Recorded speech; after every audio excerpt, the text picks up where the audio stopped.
Muito bem, nesse último bloco do Economia e Desenvolvimento desta semana, eu reservei espaço aqui para conversar com duas personalidades deste estado do Rio Grande do Sul. Claro, vamos tratar da questão, não podemos fugir disso, né, que é a questão do coronavírus.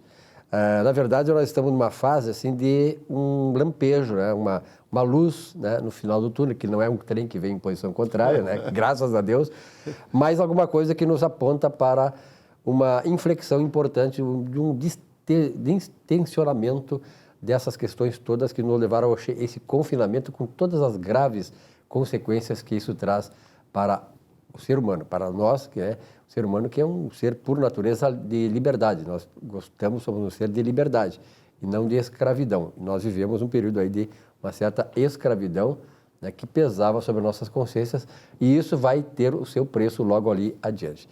Vilmar Govinatsky, meu parceiro. Mestre Silvio. Recebendo aqui hoje um parceirão nosso aí também. Ilustre. Ex-vereador, futuro vereador, Luiz Braz. Prazer imenso estar aqui com vocês. Sabe a admiração que eu tenho pelo trabalho que vocês realizam. Eu quero dizer para vocês uma coisa assim. O Brasil estava ganhando muito quando, de repente, os deputados e senadores eles se recolheram um pouco, porque eles não podiam se reunir ali, e começaram a não votar mais muita coisa. Quando eles perceberam que estavam perdendo muito dinheiro, olha, apesar de estar recebendo seus salários, né, normalmente, mas quando eles perceberam... Mas a gente entende quando tu quer dizer muito dinheiro. Eles estavam perdendo, eles resolveram voltar, sabe, a votações. E aí, o perigo para a sociedade brasileira, olha, que quadrilha que é essa, meu Deus do céu, eles foram lá e votaram um tal de orçamento de guerra. O que é orçamento de guerra? Tira limites. Não precisa mais ficar preso, sabe, Pode gastar à vontade. Ao orçamento. Gasta naquilo que achar que é preciso. E aí eles fizeram um troço assim, mandaram para os estados, né? Então os governadores ficaram felizes. Mandaram para municípios, os municípios ficaram felizes. Só que acontece o seguinte, quem é que colocava limite, sabe, nos gastos feitos por essa gente? Então, eu estava falando com o meu amigo Govinatsky, antes de entrar aqui no estúdio, o marido da Joyce Hasselman, né? Hasselman, deputada federal, que é um cara, um cirurgião reconhecido, da Daniel França. Ele conseguiu fazer um contrato lá no Rio de Janeiro, por causa desse dinheiro, onde ele vai ganhar R$276 mil por mês. Eu estava escutando uma entrevista dele hoje, R$276 mil por mês. Sabe para quê? Para fazer um trabalho que já é feito gratuitamente pelo Estado, que é treinar pessoas que vão trabalhar nesses hospitais de campanha. Para isso. Uhum. E ele conseguiu fazer esse contrato e o pior, a empresa que ele colocou é uma empresa que nem poderia estar fazendo contratos assim. Mas ele colocou uma empresinha dele lá, para fazer esse contrato ganhando 276 Isso aí não é que aproveitamento de oportunidades, isso é oportunismo. Isso é uma canalice. Das maiores, sabe? Marido da Joyce Hasselman, que é uma deputada que critica todo mundo, que de repente... Era aliada de primeira hora do Bolsonaro. Em cima da campanha eleitoral de Bolsonaro. Exatamente, olha só, gente, eu não sou Bolsonaro, mas acontece o seguinte, essas pessoas, elas roubam demais. Então, o que eu admiro do Bolsonaro é que ele tenta, pelo menos, limitar esses roubos, sabe, né? Isso já é bom. Eu acho que ele fala muita bobagem, mas ele tenta limitar esses roubos que são feitos. A questão do Bolsonaro, a meu juízo... Luiz Braz, é que ele acerta no conteúdo e erra na forma. Uhum. A forma como ele se expressa, a forma como ele se coloca diante de situações que não deveria se colocar. Uhum. Tá? Mas do conteúdo, que é o fechamento das torneiras, tá? Isso aí não há nenhum reparo a fazer. Ele até tanto que a própria troca do ministro, isso é uma questão que a gente tem que, inclusive, agora colocar em suspeição, até esse número de óbitos, né, na conta da Covid-19. A troca de ministro trouxe um ingrediente diferente. Quando o ministro novo, que é o Nelson Teich, disse que iria fazer auditoria para verificar se essas mortes realmente são por consequência da Covid-19, de uma hora para outra as mortes começaram a diminuir. Tá? Então, coloque sob suspeição o seguinte... Será que essas mortes realmente são da Covid-19 ou eram forçadas a serem da Covid-19 para aumentar o estado de emergência e, em cima disso, se locupletar dessas verbas que não têm limites? Na Bahia, eu não me lembro agora qual é o município baiano lá, mas a Polícia Federal está lá investigando, porque só na compra de livros para escolares lá, se gastou 300 vezes mais do que o preço normal do livro. 300 vezes mais, sabe? São investigações que estão sendo feitas. E olha, imagina, estamos falando dois casos aqui, imagina quantos casos. E quantos casos? Porque o dinheiro foi liberado, né? E outra, eles não estão combinando também direito às ações, os excessos de gasto. Os hospitais de campanha, já foi visto isso aí, a própria imprensa, a boa imprensa, vamos dizer assim, a imprensa séria, está noticiando. Hospitais de campanha, com mesma capacidade, mesma área, mesmo número de leitos, assim, com semelhança em quase tudo e valores diferentes em várias vezes. Tá? Um valor X, outro valor 3X, outro valor 10X. E, aliás, o governador de São Paulo, Jorge Dória, está também na mira da investigação, justamente por causa do hospital de campanha superfaturado. Olha só. Então... mas é uma bagunça. A comicidade, sabe, ela é tanta que um partido que roubou o Brasil, o partido não, mas os integrantes do partido, né? A quadrilha que está lá. O PT.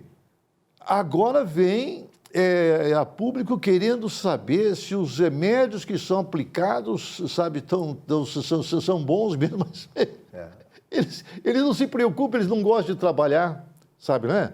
Eles gostam, na verdade, de locupletar. Só isso, né? É o que a esquerda faz aqui no Brasil, se locupletar. Mas eu quero trazer para o debate aqui um assunto que, como economista, me preocupa muito, que é o seguinte: nós sempre fomos acusados, eu sou neoliberal e tal, mas, na verdade, muita gente não sabe o que é, nem o que é uma economia clássica, nem o que é o liberalismo, nem o que é o neoliberalismo.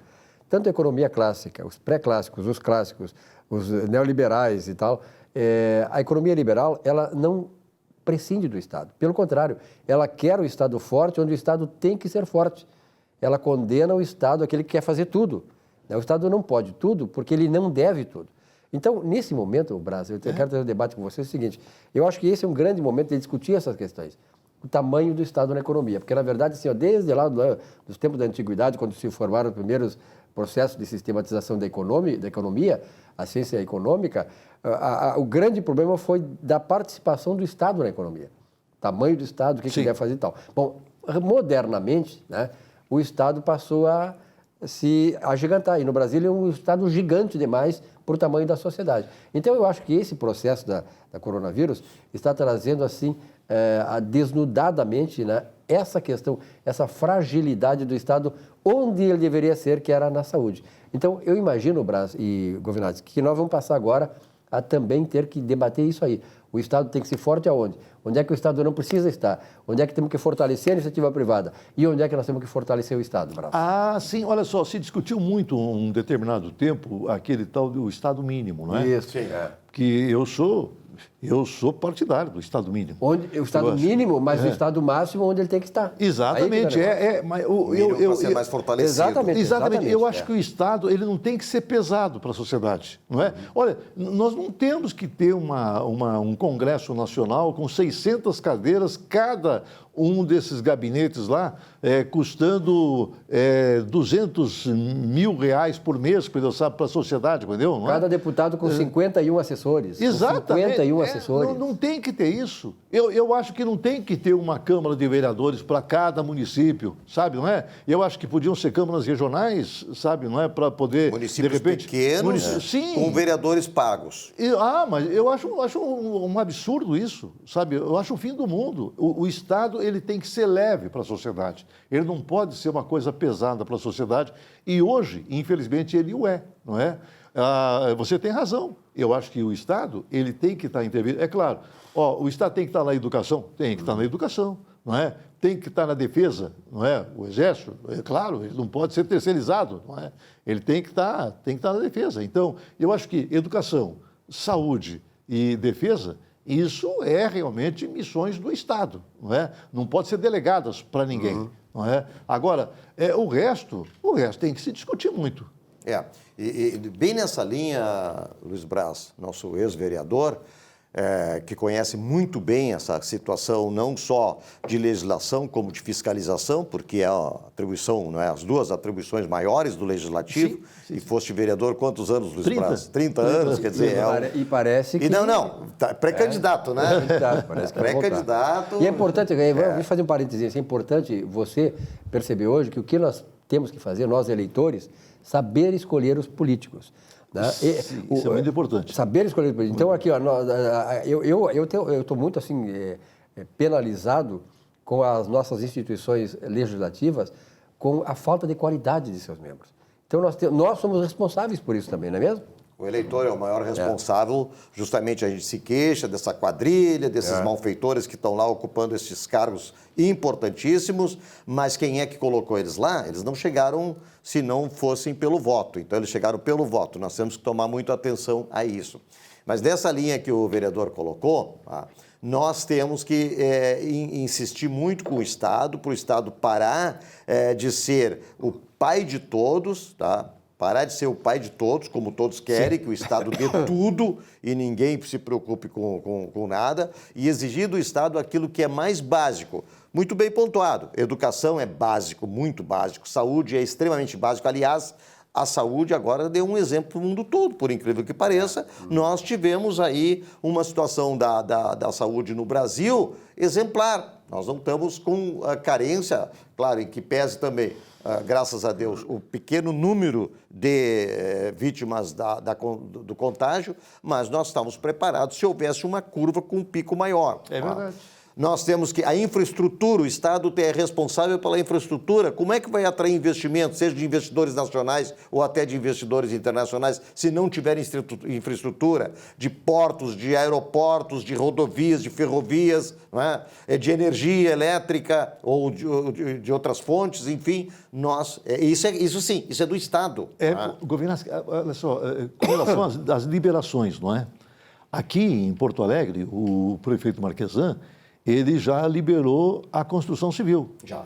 Como ele liberou a construção civil, ele foi obrigado também a liberar transporte coletivo, porque como é que o trabalhador da construção civil vai chegar lá no seu trabalho? Mas eu acho que ele podia ter feito um esforço maior e liberado alguns outros setores da economia. Porque nós precisamos, é claro, não vai fazer uma liberação total, mas gradualmente nós precisamos ir liberando, não é? Quando ele liberou a construção civil, eu pensei que junto com a construção civil ele ia liberar também outros setores, mas não, ficou só no campo da construção civil. O Eduardo Leite, nosso governador, ele já foi um pouco além, não é? Ele já liberou mais outras atividades também. Sim, não é? sim. É claro que deixou muito ao encargo também das decisões dos municípios, que hoje nós temos 100 municípios dos 497, 100 que realmente têm casos comprovados de contágio. A única coisa que o governador disse, que eu acho que com justa razão, que as escolas devem segurar um pouco mais, porque o contingente de alunos, desde a pré-escola até o curso superior, representa 20% da população. Quer dizer, de fato, é um número bem significativo. Mas, aos poucos, como disse o Silvio Lopes, essa inflexão, esse distensionamento está acontecendo, e eu acho que está acontecendo no momento adequado. Eu acho que vai acontecer isso. Tomara que agora, o mês de maio, né, nos traga novidades a respeito. Braz, obrigado pela tua presença. Muito obrigado, parabéns pelo programa, sabe, que vocês nosso programa, fazem, né? Tu é nosso, né? que é ótimo, tu faz sabe? parte do programa. É muito bom, realmente. E breve teremos grandes notícias aqui para o nosso Economia e Desenvolvimento, que está no seu 20º aniversário. Maravilha. 20 anos. Maravilha. Irmão, obrigado também pela tua presença Silvio, aqui. Obrigado, Braz. A você, telespectador, muito obrigado pela audiência, pela fidelidade ao nosso programa. Uma boa noite para todos vocês, uma boa semana de trabalho e nós voltamos na semana que vem. Até lá.